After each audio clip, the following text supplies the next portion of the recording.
it has appeared that Donald Trump's strategic objective is to have a closer relationship with Russia and mutually counter a growing China. And we just don't know how that's going to play out. Geostrategically, it's a very unpredictable situation. We didn't expect what Trump has had to say, the conversation with the Taiwanese leader and the Chinese reaction. Don't know if that's a blip that will disappear and go away, or whether that will surface and color relations as Donald Trump tries to react to China on trade and a host of other issues, national security as well, South China Sea.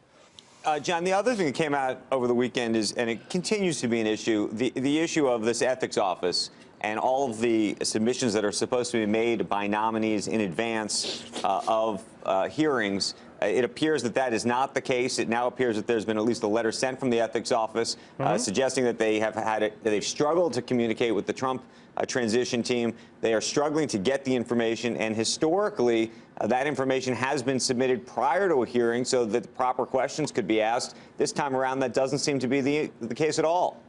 Well, right, and that's what I was referring to. Now, there's nothing absolute in this situation, and the Republicans point to accurately to situations that have arisen in the past where some things moved without all of the paperwork being done. But it is a reflection of what is so extraordinarily different about this particular administration.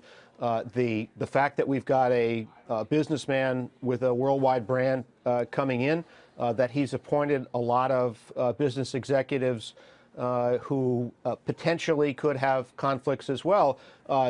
Conflicts arise with nominees of every president, but it appears that the concern is bigger and the web of questions is bigger. And so Democrats are going to try to see to what extent they can slow this process down as they scrutinize these nominees more closely.